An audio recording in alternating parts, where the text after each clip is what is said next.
2023년도 수능 지문이고 법률 지문입니다. 법령의 조문은 대개 A에 해당하면 B를 해야 한다는 요건과 효과로 구성된 조건문으로 규정이 된다.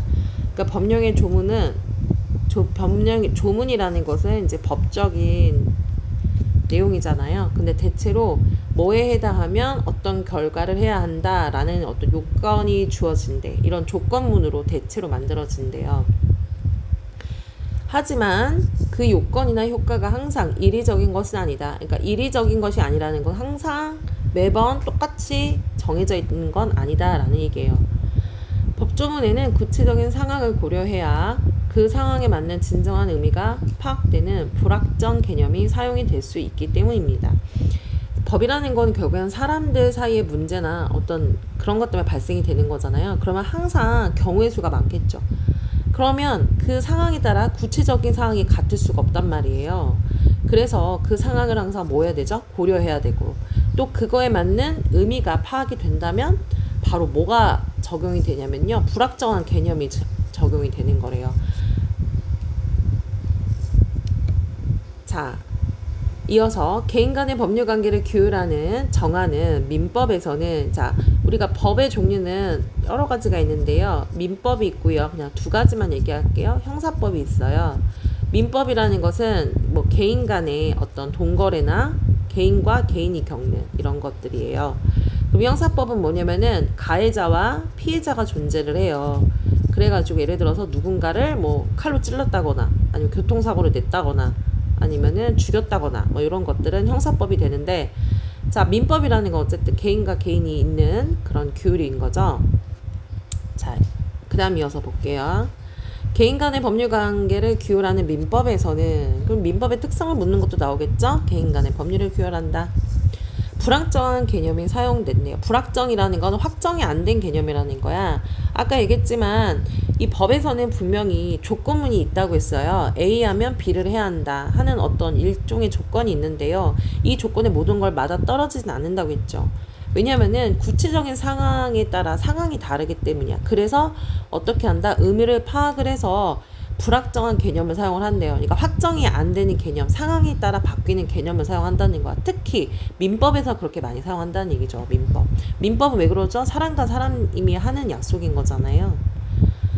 자, 그래서 그거에 대한 예시로 불확정한 개념의 예로, 손해배상 예정액이 부당히 과다한 경우에는 법원은 적당히 감액할 수 있다라는 조문을 들 수가 있대요. 자, 이런 조문을 예를 들었는데요. 즉 불확정한 개념에 대한 예로 조문을 사용한 거예요. 손해배상 예정액이라는 것은 내가 만약에 어떤 무언가를 했을 때 나의 손해가 있어. 그러면 그 손해를 받았을 때 상대한테 어느 정도의 손해 비용을 주세요 라고 얘기를 하는 걸 손해배상 예정액이라고 하는 거야. 자, 그런데 그게 심하게 과다할 경우에는 법원은 그것을 감액할 수 있대요. 깎을 수 있다, 줄일 수 있다 라는 얘기예요. 이때 법원은 요건과 효과를, 자, 요건이라는 것은 이 조문이 형성이 되는 조건 같은 거죠. 그리고 효과를 재량으로 판단할 수 있다. 재량이라는 것은 법원 스스로 판단할 수 있다. 그러니까 법원이 늘릴 수도 있고 줄일 수도 있다. 요건과 효과를.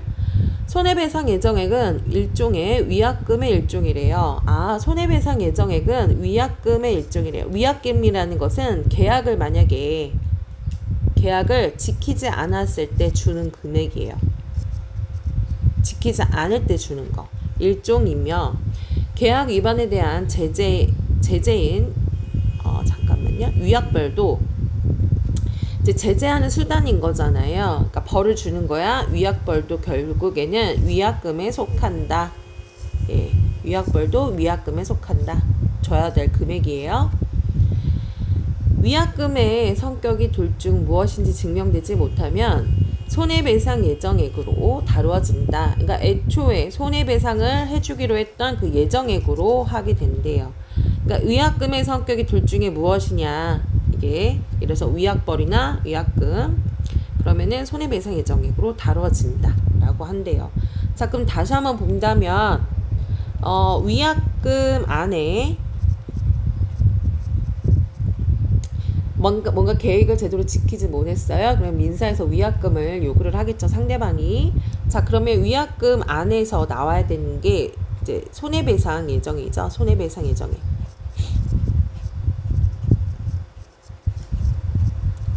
손해배상 예정액이고요. 이 손해배상 예정액은요, 법원에서 재량으로 어떻게 할 수 있다? 감액할 수가 있어요. 지나치다 싶으면요. 그죠? 그리고 일종의 여기서 나오는 그 벌을 주는 위약벌도요. 위약금 안에 속한대요. 제재나 뭐 여기서는 위약벌이라는 건 어떤 제재 같은 거죠. 뭐 영업정지도 있을 수 있고요. 그런 것들을 얘기한다.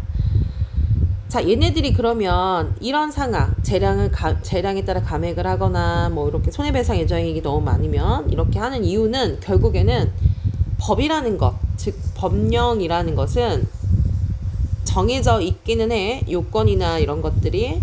하지만 일종의 어떤 개념이 사용이 되기 때문이에요. 불확성 개념이 사용이 되기 때문에. 불확성 개념. 왜냐? 사람과 사람이 일어나는 일들, 그죠? 그런 것들의 진정한 의미 파악, 구체적인 상황이 모두 다르잖아요. 그렇기 때문에 정해져 있는 개념을 사용하는 게 아니라 상황에 맞는 불확정 개념이 사용이 되고, 그리고 민사에서는 이런 방식으로 이루어진다. 자, 이번에는 두 번째 문단.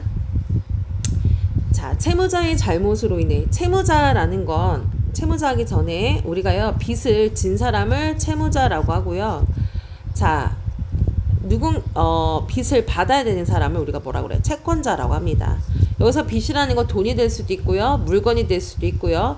계약상에서 만약에 계약을 했어. 근데 내가 받아야 돼. 그럼 그 사람은 채권자, 줘야 돼. 그러면 채무자가 되는 거야. 그래서 이런 관계를 알아두세요. 채무자의 잘못으로 계약 내용이 실현되지 못하여 계약 위반이 발생이 된다면 누구의 잘못이야? 채무자 잘못으로 계약 위반이 된다면 이로 인해 손해를 입은 채권자가 받을 권리가 있는 채권자가 손해 액수를 증명을 해야 그 액수만큼 손해배상금을 받을 수 있습니다. 자, 증명을 해야 될 사람이 누구죠? 돈을 받아야 될 채권자가 증명을 해야 된대요. 그러나 손해배상 예정액이 정해져 있었다면, 애초에 정해져 있었다면 채권자는 손해액수를 증명하지 않더라도 손해배상 예정액만큼 손해배상금을 받을 수 있다. 이미 서로 간이 계약상에서 정해져 있다면요, 손해배상금을 받을 수가 있대요. 굳이 증명하지 않아도, 이미 증명하지 않아도 정해져 있다라는 건 둘 사이의 서류나 뭔가를 통해 미리 약속을 했다는 얘기인 거잖아요. 이때 손해액수가 얼마로 증명이 되든 손해배상 예정액보다 더 받을 수는 없다. 자, 예를 들어서 손해액수가 5억이야. 예를 든 거예요. 근데 서로 약속을 했어. 손해배상 예정액은 무조건 1억을 주기로.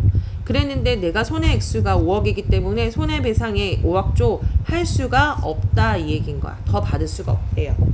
한편 위약벌임이 증명이 된다면, 자, 내가 돌려받아야 될 일종의 위약금이 이게 법적으로 잘못된 위약벌이라는 것을 증명을 한다면 채권자는 위약벌에 해당하는 위약금을 받을 수 있대요. 왜냐면 이미 벌로 해당이 된 거잖아요. 법적인 문제가 있다는 거니까 나는 그 위약금을 받을 수 있대요.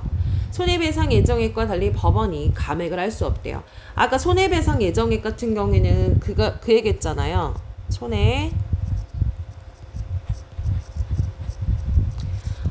내가 뭐 예를 들어서 얼마로 하기로 했어요. 손해액수는 5억인데요. 손해배상 예정액을 1억으로 했어. 그러면 5억을 다 받을 수가 없고요. 어때요? 1억 안에서 5억이 아닌 1억으로 이렇게 감액해서 받는다라고 했잖아요. 근데 만약에 이게 채무자가 잘못을 했어. 그래서 이게 이미 법적으로 위약벌이야. 그러면 위약벌에 해당하는 요건이다. 그러면은 내가 원하는 위약금을 받을 수가 있다는 거야. 그리고 내가 받아야 될 게 5억이다. 그러면 아까 손해배상 예정액처럼 1억으로 감액이 안 되고요. 다 받을 수 있다는 얘기입니다. 이해갔죠? 이때 채권자가 감액할 수가 없어요. 그래서 이때 돈을 받는 채권자가 손해액수를 증명을 하면 손해배상금도 받을 수 있다. 아, 두 가지. 즉 채권자가 자기가 어떻게 손해를 받는지를 구체적으로 증명을 한다면요, 일단 받을 수 있는 게요, 위약금도 받을 수 있고요, 플러스 손해배상금도 받을 수 있대요. 이해 갔습니까?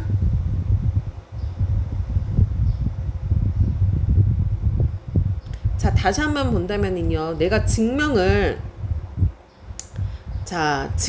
만약에 증명을 해야지만 일단 받을 수 있어. 손해액수를 증명을 해야지 손해배상금을 받을 수가 있다라고 했어요. 그죠?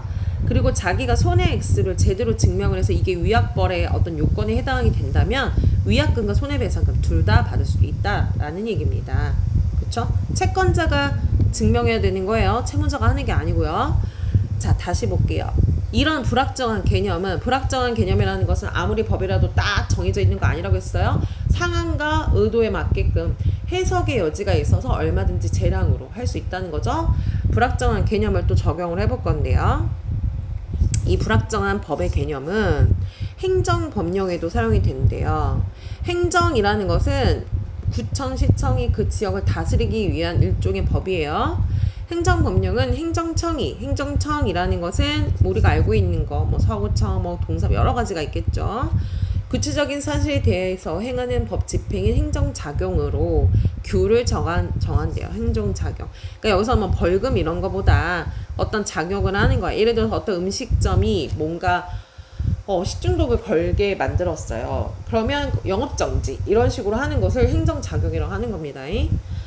법령상 요건이 충족이 되면 그러니까 법에서 말하는 요건이 만약에 충족이 된다면 그 효과로서 행정청이 반드시 해야 하는 특정 내용의 행정작용이 있어. 그러면 이것을 우리가 기속행위라고 합니다. 이게 법적으로도요 충분히 요건이 주어지게 되고요. 그리고 그에 따라 행정작용이 만약에 이루어질 수 있다. 잠깐만요. 네. 그래서 기속행위이다. 기속행위라는 것은요, 아까 재량행위랑은 반대입니다. 재량행위는 얼마든지 어떤 재량권이 있어. 그래서 법에서 이것을 감액하시고 늘릴 수도 있고 변경이 가능한데 기속행위는요, 반드시 해야 되는 거예요.